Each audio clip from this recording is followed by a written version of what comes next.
بسم اللہ الرحمن الرحیم۔ السلام علیکم۔ فتنہ دجال اتنا سخت ہوگا کہ تاریخ انسانی میں اس سے بڑا فتنہ نہ کبھی ہوا اور نہ آئندہ ہوگا۔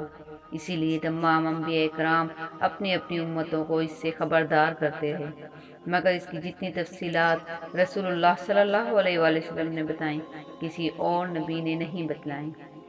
وہ پہلے نبوت کا، اس کے بعد خدائی کا دعویٰ کرے گا۔ اس کے ساتھ غذا کا ایک بہت بڑا ذخیرہ ہوگا۔ زمین کے پوشیدہ خزانوں کو حکم دے گا تو وہ باہر نکل کر اس کے پیچھے ہو جائیں گے۔ مادہ زاد اندھے اور برس کو تندرست کر دے گا۔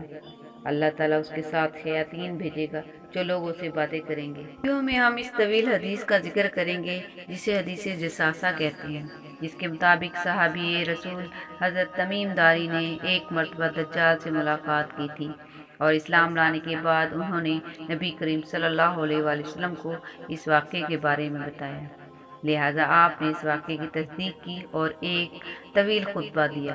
فاطمہ بنت قیس روایت کرتی ہیں کہ جب نبی کریم صلی اللہ علیہ وآلہ وسلم نے اپنی نماز پوری کر لی تو مسکراتے ہوئے منبر پر تشریف فرما ہوئے اور فرمایا، ہر آدمی اپنی نماز کی جگہ پر ہی بیٹھا رہے۔ پھر فرمایا، کیا تم جانتے ہو کہ میں نے تمہیں کیوں جمع کیا ہے؟ صحابہ اکرام نے فرمایا کہ اللہ اور اس کا رسول ہی بہتر جانتے ہیں۔ آپ صلی اللہ علیہ وآلہ وسلم نے فرمایا، اللہ کی قسم، میں نے تمہیں کسی بات کی ترغیب یا اللہ سے ڈرانے کے لیے جمع نہیں کیا، میں نے تمہیں صرف اس لیے جمع کیا ہے کہ تمیم داری ایک انصاری آدمی تھی، بس وہ آئے، اسلام پر بیعت کی اور مسلمان ہو گئے، اور مجھے ایک بات بتائی جو اس خبر کے مواقف ہے جو میں تمہیں پہلے دجال کے بارے میں بتا چکا ہوں۔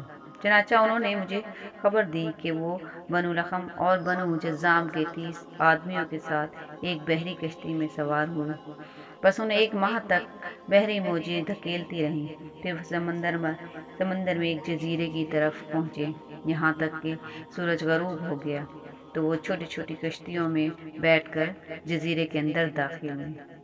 انہیں وہاں ایک جانور ملا جو موٹے اور گھنے بالوں والا تھا۔ بالوں کی کثرت کی وجہ سے اس کا اگلا اور پچھلا حصہ پہچانا نہیں جا سکتا تھا۔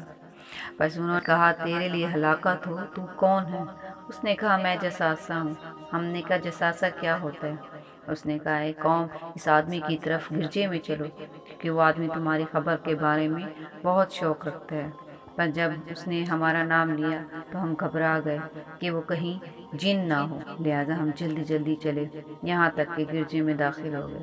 وہاں ایک بہت بڑا انسان تھا کہ اس سے پہلے ہم نے اتنا بڑا آدمی اتنی سختی سے بندھا ہوا کہیں نہیں دیکھا تھا۔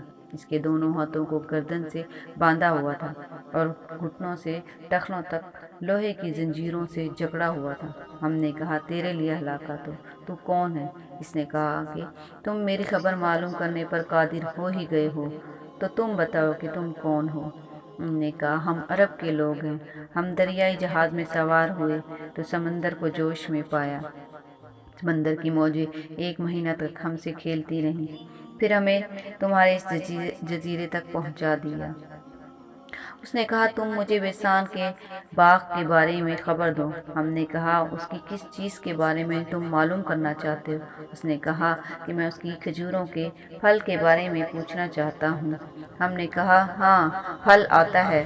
اس نے کہا، عنقریب وہ زمانہ آنے والا ہے کہ وہ درخت پھل نہ دیں گے۔ اس نے کہا، بحیرہ طبریہ کے بارے میں خبر دو۔ ہم نے کہا، اس کی کس چیز کے بارے میں معلوم کرنا چاہتے ہو؟ اس نے کہا، کیا اس میں پانی ہے؟ ہم نے کہا، اس میں پانی کثرت سے موجود ہے۔ اس نے کہا، عنقریب اس کا سارا پانی ختم ہو جائے گا۔ پھر کہا، مجھے زغر کے چشمے کے بارے میں بتاؤ۔ ہم نے کہا، اس کی کس چیز کے بارے میں تم معلومات چاہتے ہو؟ اس نے کہا کہ کیا اس کے پانی سے لوگ کھیتی باڑی کرتے ہیں؟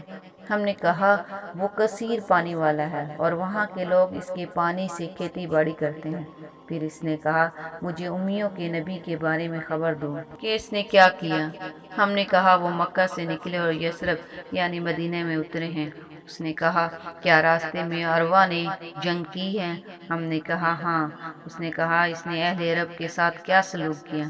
ہم نے بتایا کہ وہ اپنے ملحقہ حدود کے عرب پر غالب آ گئے ہیں اور انہوں نے اس کی اطاعت کی ہے۔ اس نے کہا کیا ایسا ہو چکا ہے؟ ہم نے کہا ہاں۔ اس نے کہا ان کے حق میں یہ بات بہتر ہے کہ وہ اس کے تابعدار ہو جائیں، اور میں نے تمہیں اپنے بارے میں خبر دیتا ہوں کہ میں مسیح دجال ہوں۔ عنقریب مجھے باہر نکلنے کی اجازت دے دی جائے گی، بس میں نکلوں گا، اور جب میں نکلوں گا تو زمین میں چکر لگاؤں گا اور 40 راتوں میں ہر بستی میں اتروں گا، لیکن مکہ اور مدینہ کے علاوہ، کیونکہ ان دونوں پر داخل ہونا مجھ پر حرام کر دیا جائے گا، اور ان میں داخل ہونے سے مجھے روکا جائے گا، اور اس کی ہر گھاٹی پر فرشتہ پہرہ دار ہوں گے۔ حضرت فاطمہ بنت قیس نے کہا کہ رسول اللہ صلی اللہ علیہ وآلہ وسلم نے اپنی انگلی کو منبر سے چبویا اور فرمایا یہ طیبہ ہے، یہ طیبہ ہے، یہ طیبہ ہے، یعنی مدینہ ہے۔ کیا میں نے تمہیں یہ باتیں پہلے ہی نہ بیان کر دی تھیں؟ لوگوں نے عرض کی جی ہاں۔ فرمایا بے شک مجھے تمیم کی اس خبر سے خوشی ہوئی کہ وہ اس حدیث کے موافق ہے جو میں نے تمہیں دجال اور مدینہ اور مکہ کے بارے میں بیان کی تھی۔